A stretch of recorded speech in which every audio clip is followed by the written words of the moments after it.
to dungeons deep and caverns old. The pines were roaring on the height. The winds were moaning in the night.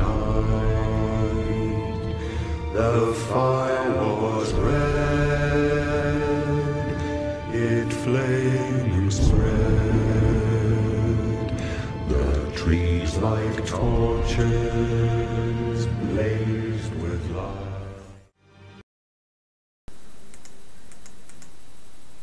No, I can't sing like that, but boy, I wish I could. Okay, so the story of The Hobbit, The Unexpected Journey, is that Bilbo Baggins was once a nice, respectable hobbit before Gandalf comes in and says, hey, I'm looking for someone to have an adventure with, and then brings 13 dwarves in, led by Thorin Oakenshield, and they all ask Bilbo to come on a quest to help the dwarves fight the dragon Smaug and get their kingdom and their gold back, which Bilbo agrees to do, starting the story of There and Back Again, The Hobbit's Tale by Bilbo Baggins. Okay, I'm going to start this review by just saying the $2 billion, zillion, gadillion dollar questions. Is this a really good movie? Was it well done? And all that stuff? Yes. Is it as spectacular as the original series? No. Because this roughly has the same general stuff that makes the original series great. I mean, visually, it's spectacular. Fight scenes are awesome. It was mostly slowly paced. And, you know, you have plenty of characters that you can just love to death. But there were a lot of things that fell flat or weren't done right the way a lot of people hoped they were. Hope that they would be done. One example is the development of all of the dwarves. Some were actually developed while others were not. I mean, personally, I didn't think that was that's not too big of a deal, because I mean, granted, I only officially read The Hobbit by myself once, which was like a month and a half ago, give or take, and with Tolkien, he didn't exactly... Most of the dwarves weren't exactly developed in a way that where each and every one of them stand out. I mean... When I read that book, I thought there were only 4 in particular that stood out. Bomber, I think is how you say his name, because, you know, he's the really fat one that's always eating and all that jazz. Balin, because, you know, he's Gimli's cousin. Gloin, because, you know, he's Gimli's father. And then finally, Thorin Oakenshield, because he's the leader of the group, which is not entirely a bad thing, because that's one thing to get out of the way, which is just say that Thorin was awesome. He was very well done. He was well developed. I really liked where they're going with that particular character. But the other ones, they just weren't really developed. When I read the book, the other ones were just... I kind of felt like they were named at random, if you will. Like when, you know, when they're being rescued by eagles or being caught by trolls or anything like that. So they'll just say, "Oh, Boofer, Fifi, Kifi, going, we're in this eagle. Bumber, or Gloin, Balin, were caught by this troll." Something like that. That's not the best way to describe it, but I think you get the idea. With this film, it was roughly the same. You know, it was roughly the same thing. Well, mostly. Actually, that's not true. With this film, the only ones that were really developed were Balin and Thorin. Gloin and Bumber weren't really developed that much. Well, Bumber, I think they did him well enough. so that you get the general idea of what makes him unique. But the only other dwarf that actually stood out from this film was Keefe, I think it was. It was the one that was an archer, which he stood out, just because he was an archer.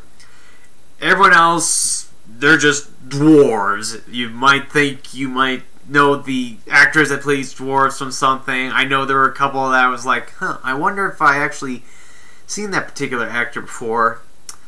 But yeah, they weren't exactly developed the right way. But yes, very few of them were developed so in the way that we got to know all of them. But I mean it when I say that it was mostly well paced. The first half hour, I think it was pretty fast paced, I thought, while the rest of the film was being slow paced, just the way we all like it with this, not only this film, but the original trilogy. I mean, in a way, I thought it was kind of necessary with the way they did some of it, but there were a couple of really quick, scenes that from the very beginning that I thought didn't really need to happen at all. Another problem I had with this film was that I thought it had a little too much CGI. Granted, when I saw this film, it was with the 48 frame rate, so that especially kind of ruins it with some of the effects, where you could tell, yeah, this is fake. So if you haven't seen the film, my advice is, go see it where it's 24 rates, just the way it's supposed to be. I mean, I intend to see this movie again, only this time it's 24, so I can, know the difference, and, things are a little better and things like that. I mean, aside from that problem with the frame rate, the important thing, of course, is that it wasn't bad. It was well done. It looked very, very, very believable and very realistic, just the way it's supposed to be, considering it's Middle-earth and everything. But I thought there was a little too much. Like, they could have toned it down a little, gone with more creativity with, trying to make it look more realistic, like they did with The Lord of the Rings. But after that, it's the way we want it to be. The only other problem that some people might have, that I sort of kind of started to have around the first half of the movie, was that there were a lot of things that were that I thought were a little too different.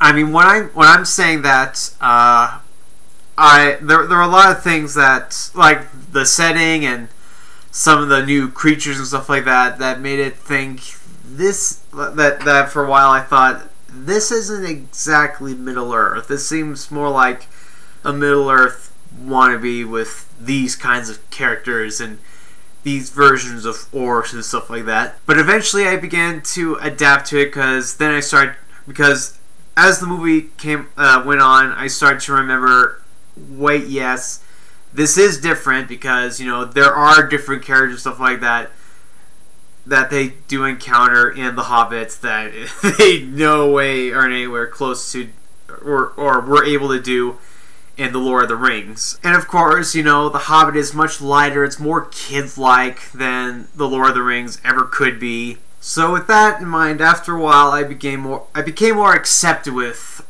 the different, or well, maybe difference, not the right word, new. There we go.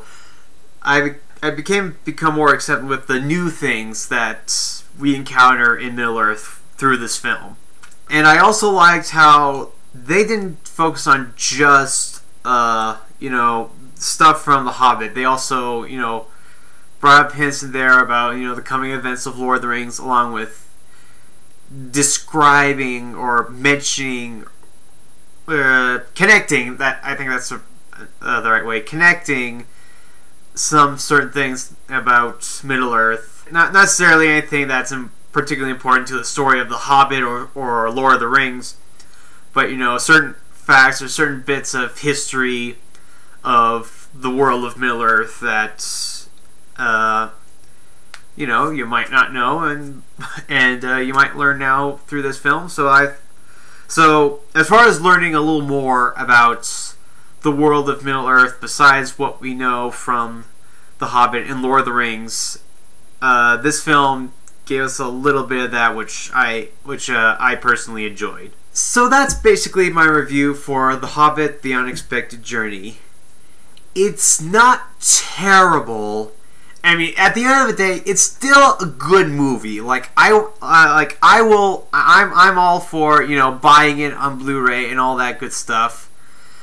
But it has certain flaws that just doesn't make it as spectacular as the Lord of the Rings trilogy, and it leaves you very curious and concerned for sure about where they're going to go with the other two films.